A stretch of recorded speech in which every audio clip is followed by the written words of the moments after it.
Om Swastiastu, perkenalkan saya Nimade Desi Suryantini. Di sini saya akan membawakan mengenai general anestesia. Anestesi berasal dari kata an yang berarti tidak dan aestesi yang berarti rasa.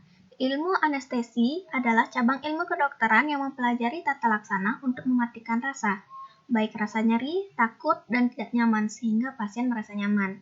Tindakan anestesi merupakan pemberian pelayanan anestesia umum pada pasien yang akan dilakukan pembedahan, meliputi trias anestesia, di mana trias anestesia terdiri dari hipnotik yang berarti tidak sadarkan diri, kedua analgesia yang berarti bebas nyeri, dan yang ketiga relaksasi otot atau mati gerak.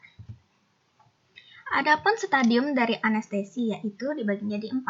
Stadium pertama disebut sebagai stadium analgesia, di mana di sini ada rasa sakit hilang, dapat dilakukan pembedahan ringan. Pada stadium 1 ini, periode sejak masuknya obat induksi sampai hilangnya kesadaran yang ditandai dengan hilangnya refleks bulu mata. Kemudian stadium 2 disebut sebagai stadium eksitasi atau delirium. Di sini terjadi penurunan kesadaran, eksitasi meningkat, tekanan darah meningkat, dan terjadi midriasis. Jadi pada stadium 2 ini, setelah kesadaran hilang, timbul eksitasi dan delirium. Pernapasan menjadi irregular, dapat terjadi pasien menahan napas, terjadi rem, timbul gerakan-gerakan involunteer. Pasien juga dapat muntah dan ini dapat membahayakan jalan napas. Pada stadium ini, aritmia jantung pun dapat terjadi. Pupil dilatasi sebagai tanda peningkatan tonus simpatis. Stadium 2 adalah stadium yang berisiko tinggi. Kemudian adalah stadium 3, disebut sebagai stadium pembedahan atau anestesia.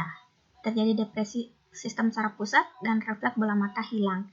Jadi dimulai dari napas otomatis sampai henti napas. Stadium 3 ini juga terbagi lagi menjadi 4, yaitu plana 1, 2, 3, dan 4. Jadi plana 1 itu mulai napas otomatis sampai gerak bola mata terhenti.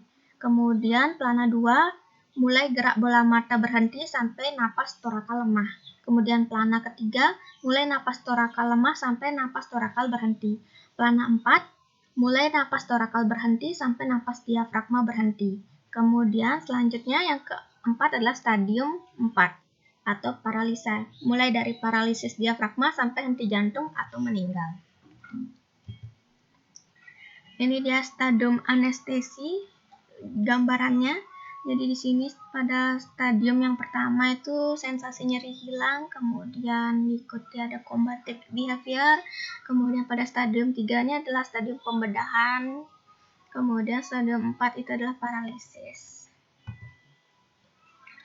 Untuk anestesia itu sendiri dibagi menjadi 3, ada anestesia umum, anestesia regional, dan anestesia lokal. Jadi pada kesempatan kali ini saya akan membahas mengenai anestesia umum. Jadi anestesia umum adalah suatu keadaan tidak sadar yang bersifat sementara yang diikuti oleh hilangnya rasa nyeri di seluruh tubuh akibat pemberian obat anestesia. Untuk teknik anestesia umum itu sendiri dibagi jadi 3, yaitu yang pertama ada anestesi umum intravena, yang kedua anestesi umum inhalasi, dan yang ketiga adalah anestesi imbang balance. Keuntungan dari anestesia umum yaitu yang pertama, pasien tidak sadar, jadi mencegah ansietas pasien selama prosedur medis berlangsung. Kemudian, efek amnesia meniadakan memori buruk pasien yang diperoleh akibat ansietas dan berbagai kejadian intraoperatif yang mungkin memberikan trauma psikologis. Dan juga memungkinkan dilakukannya prosedur yang memakan waktu lama.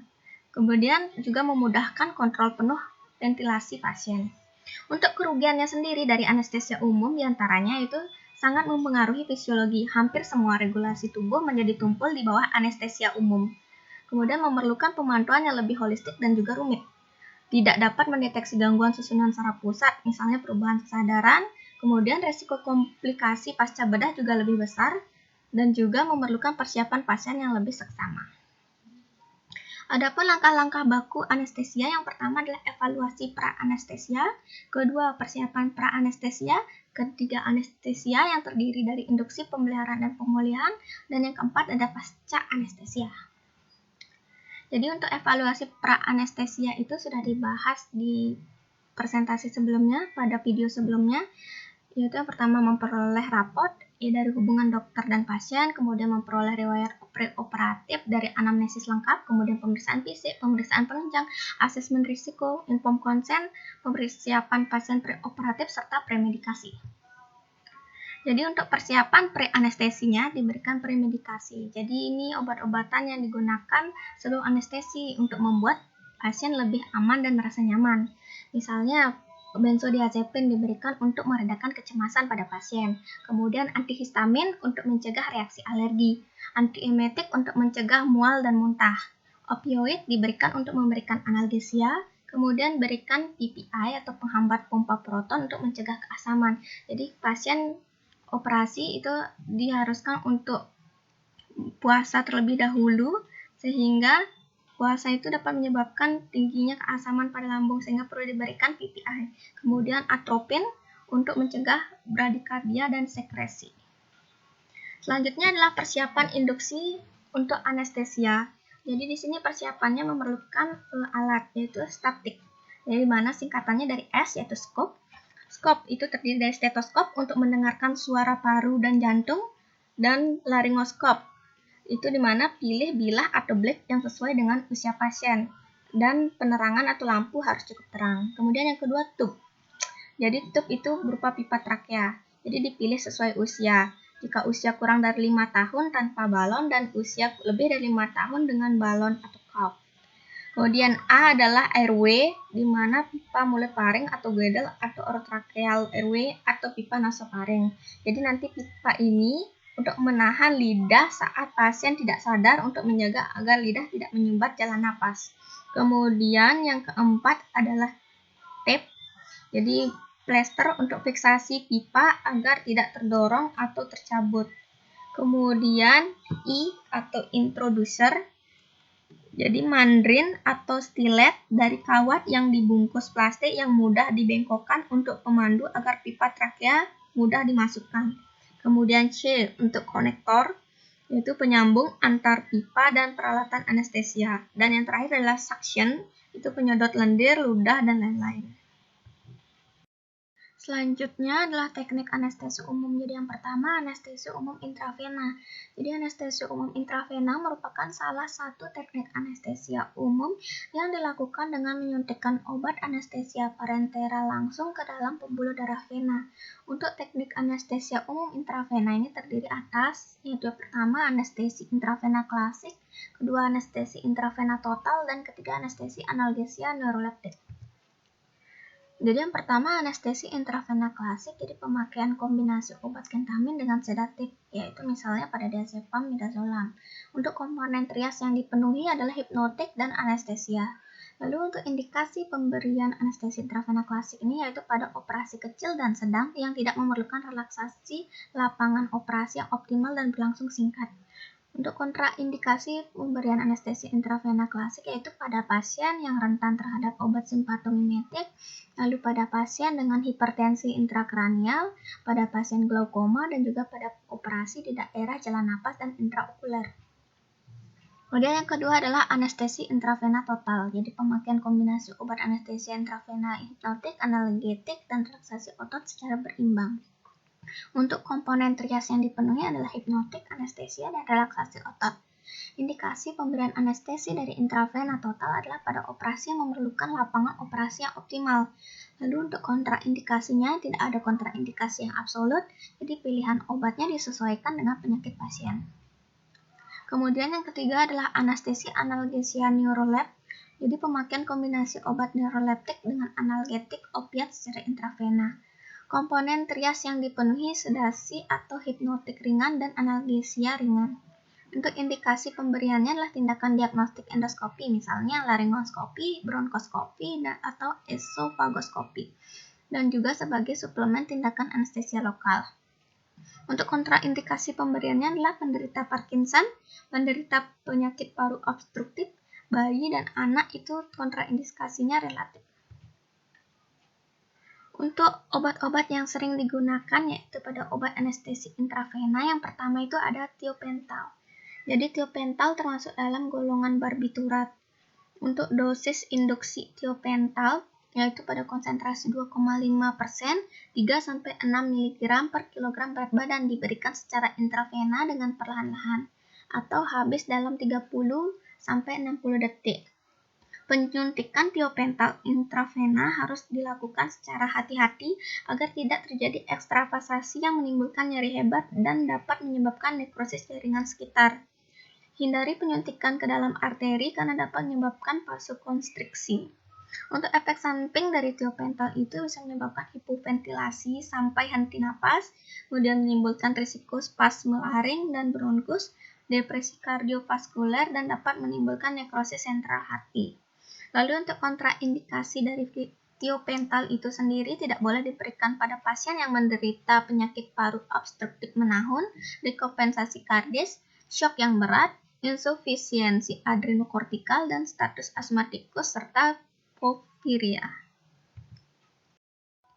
Kemudian yang kedua adalah propofol. Jadi propofol dikemas dalam cairan emulsi lemak berwarna putih susu. Sebagai obat induksi, propofol memiliki mulai kerja yang cepat. Efeknya adalah hipnotik, tidak mempunyai efek analgetik maupun relaksasi otot. Suntikan intravena sering menyebabkan nyeri sehingga beberapa detik sebelumnya dapat diberikan lidocaine 1 mg per kilogram berat badan secara intravena. Kelebihan propofol adalah bekerja lebih cepat daripada tiopental, konfusi pasca bedah minimal, mual muntah pasca bedah minimal. Untuk dosis induksinya, injeksi intravena 2-2,5 mg per kilogram berat badan. Dosis pemeliharaan untuk anestesi intravena total yaitu infus intravena 4-12 mg per kilogram berat badan per jam. Untuk efek samping yang dapat ditimbulkan dari propofol ada hipotensi, apnea sementara selama induksi. Pada manula, dosis harus dikurangi dan tidak dianjurkan pada anak kurang dari 3 tahun dan wanita hamil. Untuk sediaan dan contoh merek dagang, yaitu ada ampul 1%, Dipdrivan, Presofol MCT atau LCT 1%, Proanes 1%, MCT atau LCT, Recofol, Safol, dan Trifam. Kemudian yang ketiga ada ketamin. Jadi ketamin memiliki sifat analgesik, anestetik, dan kataleptik dengan kerja singkat. Ketamin memiliki sifat simpatomimetik sehingga dapat meningkatkan tekanan darah dan denyut jantung. Ketamin juga dapat menimbulkan dilatasi bronkus sehingga merupakan obat pilihan pada pasien asma. Dosis induksi dari ketamin bolus untuk induksi intravena adalah 1-2 mg per kilogram berat badan. Untuk efek samping yang dapat ditimbulkan dari ketamin adalah dapat menimbulkan takikardi, hipertensi, hipersaliva, nyeri kepala, mual muntah, pandangan kabur, dan mimpi buruk pasca anestesia. Untuk kontraindikasinya bisa pada hipersensitivitas dan juga hipertensi. Untuk sediaannya terdapat vial 100 mg per mili yaitu Anesjek, Hivanas, dan Ketalar. Kemudian yang keempat dari obat anestesi intravena adalah opioid. Jadi jenis opioid yang sering digunakan adalah morfin, petidin, fentanyl, dan sulfentanyl. Jadi fentanyl itu adalah opioid yang lebih banyak digunakan dibandingkan morfin karena menimbulkan efek analgesia, anestesia yang lebih kuat dengan efek depresi napas yang lebih ringan. Jadi opioid tidak mengganggu kardiovaskular sehingga banyak digunakan untuk induksi pasien kelainan jantung. Sediaannya ada cairan injeksi 0,05 mg per mili yaitu fentanyl. Kemudian selanjutnya teknik anestesi umum yang kedua adalah anestesi umum inhalasi. Jadi obat-obat anestesia inhalasi adalah obat-obat anestesia yang berupa gas atau cairan yang mudah menguap yang diberikan melalui pernapasan pasien. Campuran gas atau uap, obat anestesia, dan oksigen masuk mengikuti aliran udara inspirasi, mengisi seluruh rongga paru, selanjutnya mengalami difusi dari alveoli ke kapiler paru sesuai dengan sifat fisik masing-masing gas. Ini adalah tabel dari obat-obat anestesi umum inhalasi dan khasiatnya. Jadi untuk N2U itu tidak memiliki khasiat hipnotik dan relaksasi otot, namun memiliki khasiat analgetik ringan sampai sedang. Kemudian untuk halotan enfluran, esofluran, sevofluran, dan desfluran itu memiliki khasiat analgetik dan relaksasi otot, khasiat ringan sampai sedang, dan memiliki efek atau khasiat hipnotik dengan khasiat yang kuat. Kemudian ini adalah obat anestesi inhalasi yang sering digunakan. Yang pertama adalah nitrous oxide atau N2O. Jadi karakteristiknya itu berupa gas yang tidak berwarna, tidak mudah terbakar, namun dapat membantu proses kebakaran akibat zat lain. Untuk penggunaan klinisnya, N2O digunakan sebagai alat dasar anestesia umum inhalasi dan selalu dikombinasikan dengan oksigen dengan perbandingan antara N2O perbandingan dengan oksigen yaitu 70:30. Ini untuk pasien normal. Lalu 60:40 untuk pasien yang memerlukan tunjangan oksigen yang lebih banyak atau 50:50 untuk pasien yang berisiko tinggi. N2O berkhasiat analgesia lemah sehingga perlu dikombinasi obat lain agar sesuai target trias anestesi. Selanjutnya, obat anestesi inhalasi yang kedua ada halotan. Jadi dengan karakteristik berbentuk cairan tidak berwarna, berbau enak, tidak mudah terbakar, dan tidak mudah meledak meski dicampur dengan oksigen. Halotan diberikan dengan alat penguap atau vaporizer khusus halotan. Untuk penggunaan klinisnya, halotan digunakan terutama sebagai komponen hipnotik dalam pemeliharaan anestesia umum. Di samping efek hipnotik, halotan juga mempunyai efek analgetik ringan dan relaksasi otot ringan. Pada bayi dan anak yang tidak kooperatif, halotan digunakan untuk induksi bersama-sama dengan N2O secara inhalasi. Untuk kontraindikasi dari pemberian halotan, yaitu pada pasien dengan gangguan fungsi hati, karena dapat menyebabkan penurunan aliran darah hepatik, diduga dapat menyebabkan hepatitis post-halotan. Kemudian yang kedua adalah operasi kraniotomi, karena dapat menyebabkan pembuluh darah otak vasodilatasi, sehingga aliran darah ke otak meningkat dan tekanan intrakranial meningkat. Kemudian yang ketiga adalah enfluran. Enfluran ini termasuk turunan eter berbentuk cair, tidak berwarna, tidak iritatif, berbau agak harum, tidak eksplosif, lebih stabil dan induksi lebih cepat dibanding halotan.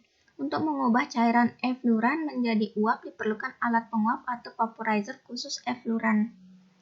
Untuk penggunaan klinisnya digunakan terutama sebagai komponen hipnotik dalam pemeliharaan anestesi umum. Di samping efek hipnotik, enfluran juga mempunyai efek analgetik ringan dan relaksasi otot ringan. Pada bayi dan anak-anak yang tidak kooperatif sangat baik digunakan untuk induksi bersama dengan N2O. Untuk penggunaan enfluran akhir-akhir ini relatif jarang karena memiliki efek terhadap hati dan ginjal. Kemudian yang keempat adalah isofluran. Jadi merupakan halogenisasi eter dikemas dalam bentuk cairan, tidak berwarna, tidak eksplosif, bersifat iritatif terhadap jalan napas sehingga pada saat induksi inhalasi sering menimbulkan batuk dan menahan napas. Untuk mengubah cairan isofluran menjadi uap diperlukan alat penguap atau vaporizer khusus isofluran. Untuk penggunaan klinisnya, isofluran digunakan terutama sebagai komponen hipnotik dalam pemeliharaan anestesi umum. Di samping efek hipnotik, isofluran juga mempunyai efek analgetik ringan dan relaksasi otot ringan. Karena efek analgetik dan relaksasi otot ringan, maka penggunaan isofluran harus dikombinasikan dengan obat lain untuk mendapatkan efek analgetik dan relaksasi otot yang optimal. Isofluran merupakan anestetik pilihan dalam bedah saraf. Kemudian untuk kontraindikasi pemberian isofluran ini yaitu tidak ada kontraindikasi khusus, namun hati-hati pada penderita hipovolemik. Yang selanjutnya yang kelima dari obat anestesi inhalasi adalah desfluran. Jadi desfluran ini merupakan halogenisasi eter yang rumus bangun dan efek klinisnya sama dengan isofluran. Jadi desfluran sangat mudah menguap dibandingkan dengan agen volatil lain dan memerlukan alat penguap khusus. Untuk penggunaan klinisnya digunakan terutama sebagai komponen hipnotik dalam pemeliharaan anestesi umum. Desfluran juga memiliki efek analgetik ringan dan relaksasi otot ringan. Desfluran bersifat iritatif sehingga menimbulkan batuk, sesak napas, atau bahkan spasme laring, sehingga biasanya desfluran tidak digunakan untuk induksi. Untuk kontraindikasinya yaitu pada hipovolemia, hipertermia maligna, dan hipertensi intrakranial. Kemudian obat anestesi inhalasi yang keenam, yang terakhir, itu sevofluran. Jadi sevofluran itu merupakan halogenisasi ether yang dikemas dalam bentuk cairan, tidak berwarna, tidak eksplosif, tidak berbau, tidak iritatif, sehingga baik untuk induksi inhalasi. Proses induksi dan pemulihannya paling cepat dari semua obat-obat anestesia inhalasi pada saat ini. Untuk penggunaan klinisnya digunakan terutama sebagai komponen hipnotik dalam pemeliharaan anestesi umum. Isofluran juga memiliki efek analgetik ringan dan relaksasi otot ringan, jadi dapat digunakan untuk induksi pada bayi atau anak yang tidak kooperatif. Untuk kontraindikasi dari pemberian sevofluran yaitu hipovolemia, hipertermia maligna, dan juga hipertensi intrakranial. Selanjutnya adalah contoh obat-obat dari general anestesia. Ini adalah contoh-contoh obat dari general anestesia intravena. Ini adalah tiopental, propofol, kentamin, dan juga opioid. Kemudian selanjutnya adalah contoh obat dari general anestesia inhalasi, ada nitrous oxide, halotan, kemudian efluran, isofluran, dan juga desfluran serta sevofluran. Baik, sekian pembahasan mengenai general anestesia. Terima kasih.